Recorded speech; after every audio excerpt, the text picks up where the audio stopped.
Britain पर FIR ठोकने के बाद भारत सरकार का एक और बड़ा एक्शन। पाकिस्तान के बाद ब्रिटेन को दो टुकड़ों में तोड़ने की तैयारी। खालिस्तानियों के पासपोर्ट रद्द करने के बाद तीन और बड़े एक्शन। कनाडा से आज़ादी मांग रहे आधा दर्जन से ज्यादा देश। 6 टुकड़ों में टूट सकता है कनाडा।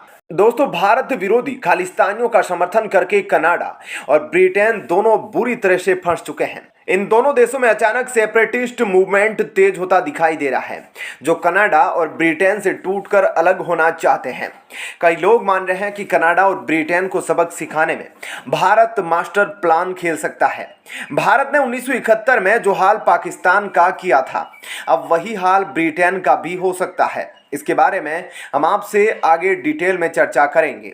अब तक भारत बाद से अपनी गुहार मनवाने की कोशिश कर रहा था, लेकिन कनाडा और ब्रिटेन जैसे देश भारत की सभी मांगों को लगातार इग्नोर करते रहे थे, जिसके बाद भारत ने रौद्र रूप धारण कर लिया है और अब ब्रिटेन और कनाडा को उसी की भाषा में जवाब देने की तैयारी चल रही है। ब्रिटेन में तिरंगे के अपमान के बाद अचानक वहां रेफरेंडम की बात शुरू हो गई है, जहां छोटे छोटे देश ब्रिटेन से टूटकर अलग होना चाहते हैं।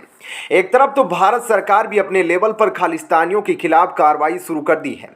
तिरंगे का अपमान और लंदन में भारतीय दूतावास पर हमला करने वालों का चुन चुन कर लिस्ट बनाया जा रहा है। इन सभी का पासपोर्ट रद्द करने की भारत सरकार ने तैयारी कर ली है। इन सभी के भारत में मौजूद प्रॉपर्टी को भी जब्त करने की तैयारी की जा रही है। इस पूरे मामले पर एफआईआर दर्ज करके कार्यवाही शुरू कर दी गई है। जानकार बताते हैं कि भारत ने ब्रिटेन और कनाडा से आग्रह किया है कि जो भी खालिस्तानी भारत के खिलाफ गतिविधियों में शामिल था, जिन्होंने तिरंगे का अपमान करके हाई कमीशन में तोड़फोड़ करने की कोशिश की थी, उन्हें जल्द से जल्द भारत भेजने की तैयारी की जाए। लेकिन अब तक ब्रिटेन और कनाडा ने भारत के द्वारा किए गए आग्रह पर कोई भी प्रतिक्रिया नहीं दी है, जिसके बाद अब भारत अपनी पर आ चुका है और अचानक ब्रिटेन और कनाडा में अलग अलग देशों की मांग शुरू हो गई है। किसी जमाने में ब्रिटेन ने भारत को 2 टुकड़ों में बांट दिया था। भारत के दूसरे टुकड़े का नाम है पाकिस्तान, जो आज भी रोटी के लिए तरस रहा है। लेकिन आज समय का पहिया घूम चुका है। आज भारत ब्रिटेन से काफी आगे निकल चुका है। आज अगर भारत चाहे तो ब्रिटेन को 2 टुकड़ों में आसानी से बांट सकता है।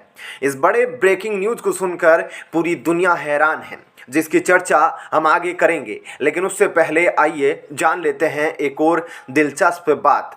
कुछ दिन पहले खबर आई थी कि ब्रिटेन भारत को हर साल फॉरेन एड के नाम पर मदद जारी करता है, लेकिन जब खुलासा हुआ तो पता चला कि 2015-16 के बाद से भारत ने एक भी रुपया ब्रिटेन से मदद के तौर पर स्वीकार नहीं किया। आज भारत पहले वाला नहीं रहा जो ब्रिटेन की मदद के सहारे चलेगा, बल्कि आज भारत आत्मनिर्भर बन चुका है और हम खुद दुनिया के कई देशों में फॉरेन एड भेजने का काम करते हैं। अगर ब्रिटेन को जरूरत होगी तो भारत भी उन्हें फॉरेन एड भेज सकता है। साल 2015 के बाद भारत ने ब्रिटेन से फॉरेन एड लेना ही बंद कर दिया था, लेकिन अब खबर आ रही है कि ब्रिटेन की तरफ से खालिस्तानी समर्थकों को फंडिंग की जा रही है, जो देश को तोड़ने की बात करते हैं और भारत में आतंक फैलाने की कोशिश कर रहे हैं।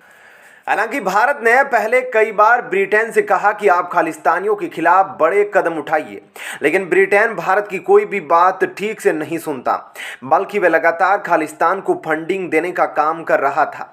इसी क्रम में अब बताया जा रहा है कि भारत ने ब्रिटेन के खिलाफ एफएटीएफ में कंप्लेंट डाल दी, जिसके बाद ब्रिटेन की मुसीबत बढ़ सकती है, क्योंकि वह लगातार भारत विरोधी खालिस्तानी आतंकियों को फंडिंग पहुंचा रहा है।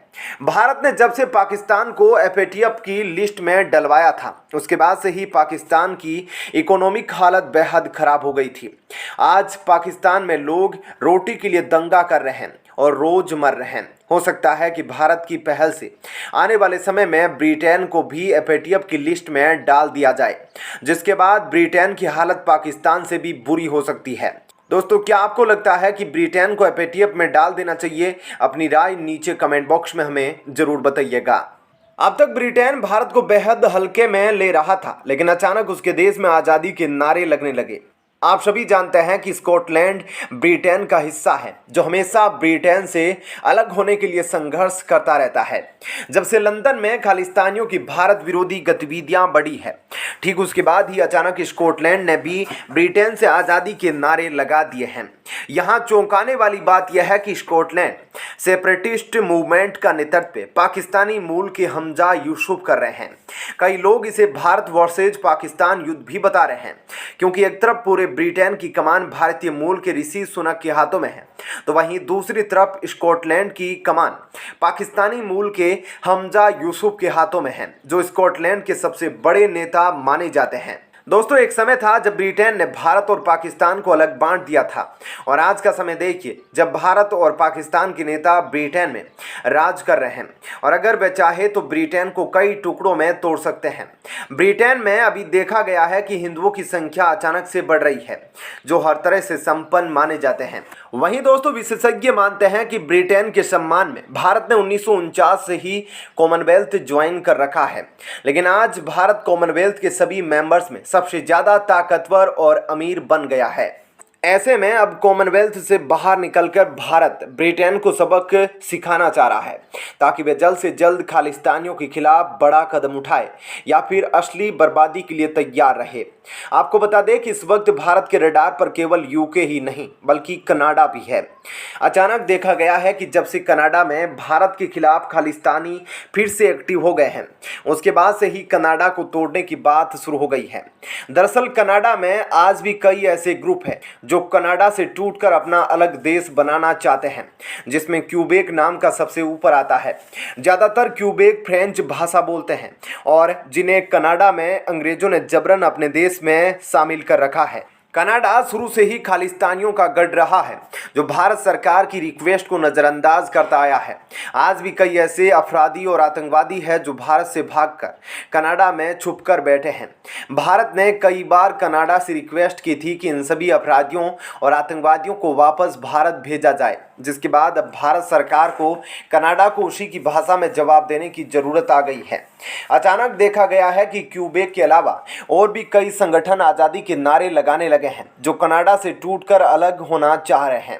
अगर ये सभी देश अपना आंदोलन तेज कर देते हैं तो कनाडा भयंकर मुश्किल में पड़ सकता है, और आने वाले समय में कनाडा 6 टुकड़ों में अलग अलग टूट सकता है। अब जरा कल्पना करके देखिए कि अगर भारत कनाडा की अलगाववादी ताकतों का मदद करना शुरू कर दे तो कनाडा का क्या हाल होगा।